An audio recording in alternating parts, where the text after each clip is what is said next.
नमस्कार दोस्तों। जैसा कि मैंने आपसे कहा था कि मैं हर दिन 100 कहानियाँ लेके आपके सामने आऊँगा।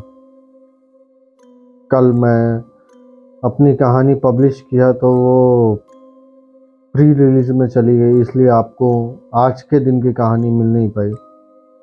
उसके लिए मैं बहुत बहुत माफ़ी चाहता हूँ। सबसे बड़ी बात यह है कि दुर्गा पूजा चल रही है।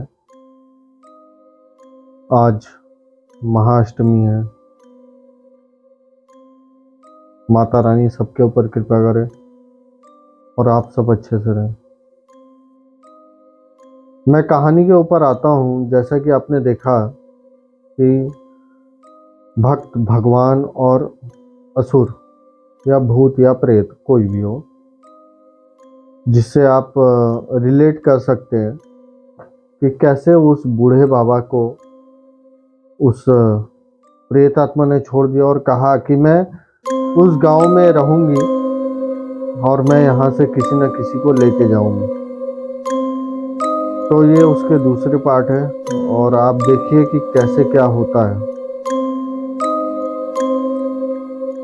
तो बूढ़े बाबा के जाने के बाद उनका बच्चे को, उनके भांजे को और बूढ़े बाबा खुद वो प्रसाद लेके सो जाते हैं। लेकिन उसके बाद क्या,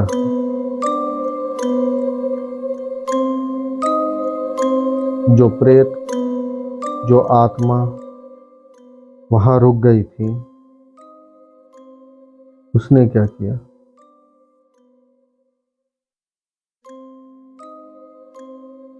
तो बात उसी रात की है। उन लोग वहीं पे थे। एक बूढ़ी माँ, जैसे गांव में होता है कि बूढ़ी माँ या जवान बच्चे अगर किसी को बाथरूम लगता है तो वो घर से बाहर निकलते हैं, क्योंकि उस टाइम में गांव में टॉयलेट की सुविधा नहीं है। और अभी भी बहुत सारे ऐसे गांव में ऐसे घर हैं जहाँ पे टॉयलेट की सुविधा नहीं है।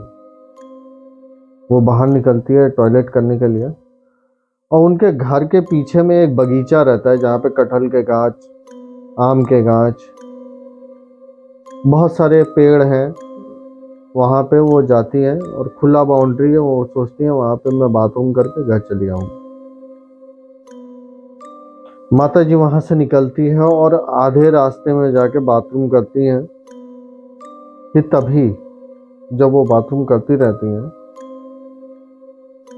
उनके ऊपर कोई एक पत्थर फेंकता है। छोटा सा ही पत्थर, कोई बड़ा पत्थर नहीं, छोटा सा ही पत्थर फेंकता है। बूढ़ी माँ कोई रिप्लाई नहीं करती। क्यों? क्योंकि वो पत्थर जो उनके ऊपर फेंकता है उनको वो लगता नहीं हो, इसलिए वो कोई रिप्लाई नहीं करते और इट्स अ नॉर्मल थिंग गांव में। वापस से फिर एक पत्थर फेंकता है कोई। बूढ़ी माँ फिर रिप्लाई नहीं करती। वो सोचती है कि हवा के वजह से पत्थर इधर उधर हो रहा। बूढ़ी माँ के ऊपर फिर से कोई एक पत्थर फेंकता है। अब बूढ़ी माँ को लगता है कि जब 3-4 बार पत्थर गिर गया है तो कोई प्रॉब्लम है। समझे?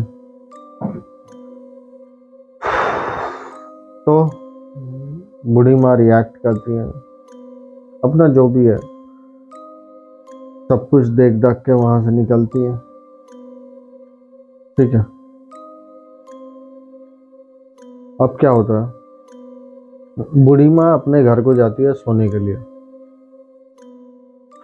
उनके घर के ठीक बागीचे में, मतलब आप सोचो एक घर है और इतने डिस्टेंस में एक बरामदा बना हुआ, इतने डिस्टेंस में, मतलब ये घर है, यहाँ पे सारे रूम है और ये डिस्टेंस में एक बरामदा बना हुआ है। इसी बरामदे के ऊपर, ये जो बरामदा बना हुआ है यहाँ से यहाँ तक के डिस्टेंस में, ये जो डिस्टेंस है, इस डिस्टेंस के ऊपर जो बरामदा बना हुआ वहीं पे सब सोए हुए। तो बूढ़ी माँ को एक आवाज आती है, अरे कहाँ गई, यहाँ आओ। बूढ़ी माँ नींद से जग जाती है। फिर से बूढ़ी माँ बैठी रहती है, फिर बोलती है, अरे कहाँ गई, इधर आओ। जब ये 2 बार सोचती है तो फिर वो बाहर, मतलब उनके जो पीछे का जो बागीचा जहाँ वो बाथरूम करने वहां जाती है। एक कटहल का गाछ होता है, कटहल के पेड़ के नीचे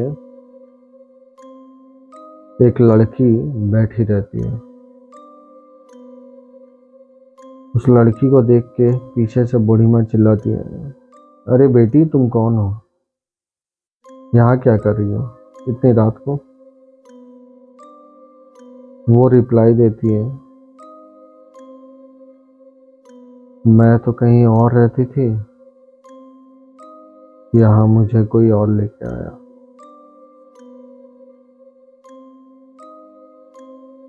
इतना सुनकर बूढ़ी माँ पूरा चुप हो जाती है। उसके बाद बूढ़ी माँ जब अपने घर में सोने आती है तब वही बच्ची उनको बुलाती है, अच्छा माता जी सुनिए। जब वो वहां जाती है उसके बाद अगले दिन सुबह सब उठते हैं, बेटा बहू सब कोई अपनी माँ को खोज रहे हैं, लेकिन उनकी माँ गायब हो गई है। कहाँ गई उनकी माँ। ये दूसरा पार्ट जो है वो मैं सच्ची कहानी बता रहा हूँ। उसकी माँ गायब हो गई थी, सच में वो गायब हो गई है। उड़ीसा के एक प्रांत के एक गांव की मैं कहानी बता रहा हूँ, जहाँ पे सच में वो औरत गायब हो गई है। लेकिन आज तक किसी को पता नहीं चला कि वो कैसे गायब हुई, क्यों गायब हुई, किस लिए गायब हुई। उस गांव में बहुत सारे मंदिर हैं, लेकिन कहाँ गए वो लोग। इनके पहले भी 2-3 जो लोग गायब हुए हैं, लेकिन वो लोग कहाँ हैं, वो औरत कहाँ है, किसी को पता नहीं।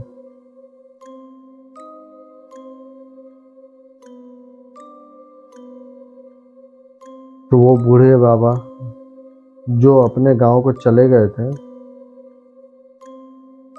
उनको भी ये पता था कि उस गांव से कोई ना कोई गायब जरूर होगा, लेकिन उस बूढ़े बाबा ने भी किसी को कुछ नहीं कहा। तो ये थी एक और दूसरे गांव की कहानी जो मैं आपके सामने, देखिए मैं आपको सच्ची कहानी बता रहा हूँ। हो सकता है मैं मिला जुला के नहीं बता पाऊँ, उसका क्लाइमैक्स नहीं बता पाऊँ कि ऐसा हुआ। जैसा मेरे को लोगों ने कहा मैंने आपको सुना दिया, बाकी आपके ऊपर डिपेंड करता है। आपने अगर भूत देखा है तो आप रिलेट करेंगे, अगर नहीं देखा है तो रिलेट नहीं करेंगे। जय माता दी, शुभ रात्रि। कल मैं और एक सच्ची घटना के ऊपर आपको कहानी सुनाऊंगा, के बाद का रिएक्शन आप खुद देना।